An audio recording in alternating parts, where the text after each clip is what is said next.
This video is a breakdown video of Sun Salutation A, or in Sanskrit it's called Surya Namaskar A.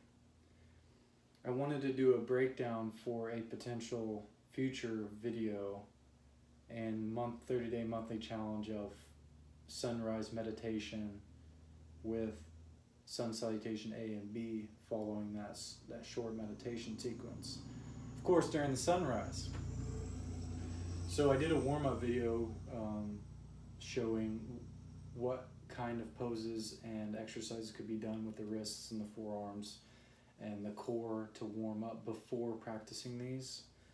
I do think that warm-ups are vitally important, but I warmed up with an hour Ashtanga, short Ashtanga series. It was about an hour, and then did the Nali Kriya, Agnisara Kriya, Jalahanda Bandha, Uddiyana Bandha practices. But I'm just going to go through this and do the Sun Salutation A sequence, and then I'll come back and break down each pose briefly. Here we begin.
So that sequence there is Sun Salutation A. When I came back up from downward facing dog, where I look like a V, I could have taken a little bit more time to come up into a halfway forward lift and then went into a full forward fold. But that is generally how Sun Salutation A looks, and those are used a lot. Definitely in Ashtanga, Hatha classes, they can be utilized a little bit. Vinyasa, just a basic Vinyasa courses or classes, or Sun Salutation A is used quite a bit. And Uddiyana Bandha is the abdominal lock. Bandha is used to help get into a pose a little bit deeper. Helps with twists more so in downward facing dog, where my tailbone's facing the sky, my crown of my head is facing the earth. There you can perform the abdominal lock and hasta tadasana. So here, I'll go through the poses. Tadasana, or mountain pose in English, is something like this. But the big toe ball mounds are touching together. So if you can see my feet, these are touching together and the heels are slightly apart. And then there's a slight internal rotation of the inner thigh, which pushes the butt out a little bit. Okay, and then you can slightly bring those back in, tighten it up. Feet are flat on the floor. Inhale, arms overhead. Keep the arms straightened. Bring your arm palms together, or they can be over here. You may not be able to clasp your hands together. Kind of bring your shoulders. You can pull them all the way up and then bring them down slightly. Here, the abdominal lock can work as well. And it helps kind of bring the hands together, maybe do a slight bend back. And then hands can come to heart center at prayer, or your arms can come down. Swan diving, this is called like a swan diving where arms extend out as they did when they came in. Slight bend in the knees, and then you bend at the crease of your hips while maintaining that natural curvature of the spine. And here Uddiyana Bandha could work as well. So if I'm exhaling, pulling up, it helps get into this a little deeper. But this is Uttanasana, or full forward or forward fold. A lot of bend in the knees in the beginning. Head down, let it hang down. On the next inhale, you follow the breath. So it's inhale, then you come up, halfway forward lift. So hands could be up here on the thighs, or they could be at the shins, but you want to remain to have that natural curvature of the spine. Okay, we don't want to be folded over. We want to be like similar to this, and then creating that space from the ears and the shoulders, not up here but back here. So this is halfway forward lift, or I forget what the Sanskrit name is.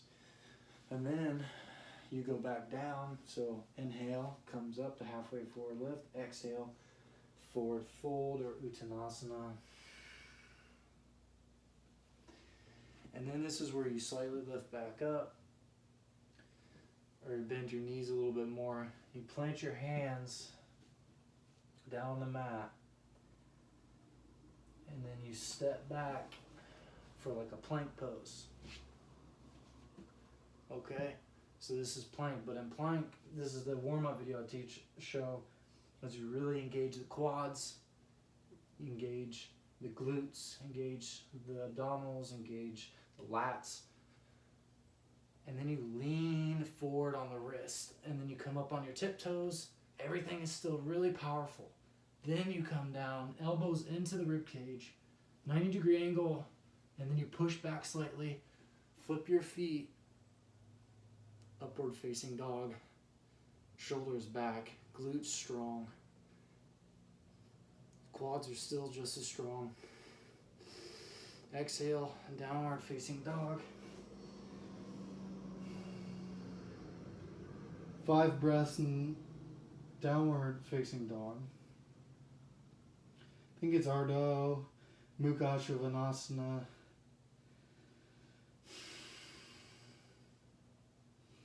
And inhale, look at the front of your mat. Come up on your tiptoes, bend your knees. Exhale, step or hop forward. Nice bend in your knees still, especially if there isn't a lot of flexibility in the hamstrings. If there isn't a lot of flexibility in your hamstrings, you're not going to be able to straighten your legs as much. So it's really, really okay to have them bent a lot even. You're in a forward fold, halfway lift, forward fold. Then you come up, inhale, strong, strong legs.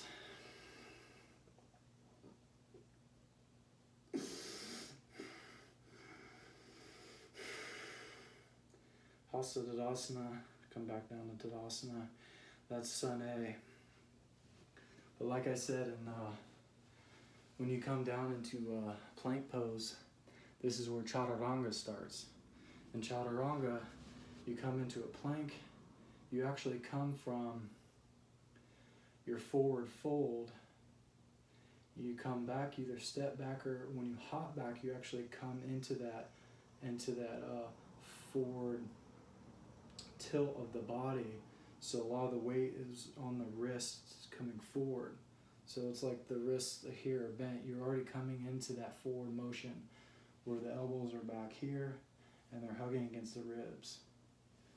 But I break it down to plank, then shift forward on your wrists so that you can understand where to work, with your body, with your limitations, and we all have some of those limitations. So until you work into a really strong core with practicing plank pose, forearm planks, side planks, and any yoga core work. And this is really strengthening the quads a lot as well, the glutes, and keeping the toes pointed. But when you come down into plank, I don't know if you can see my feet pushing away from the mat, hips come up away from the mat. My glutes are highly engaged. I might even be pushing back on my heels. Lats are engaged, space between my ears and my shoulders are in a healthy manner. And then you lean forward and then come down. See? So when you're coming from that forward fold,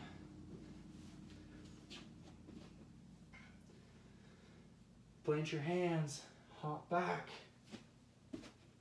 Already in the position of Chaturanga where your arms are at a 90-degree angle, but you're also forward on your wrists. That's the difference. You don't come into a plank. You come into Chaturanga where you're forward on your wrists, 90-degree angle. And what happens is, when you do that slight push back on the feet, you're able to flip your feet, flip so you're on top of the feet, upward facing dog. I'm going to do a side one here.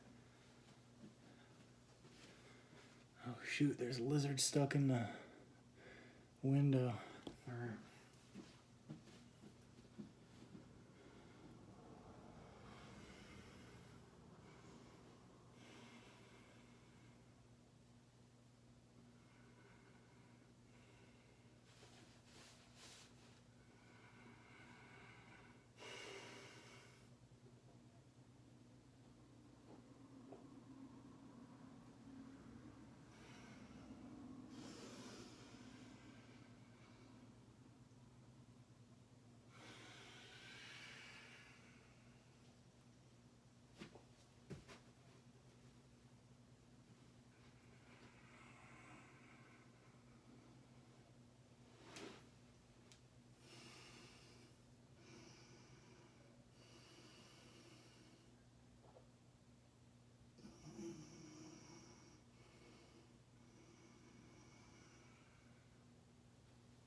So there it is, Sun Salutation A. Mine still needs a lot of practice. I would like to focus more on jump throughs and jumping, or in yoga you'll hear the term floating up. For your floating up your feet to meet your hands, that is coming from downward facing dog into a forward fold, and that is just a lot of focus on kind of being in a handstand position.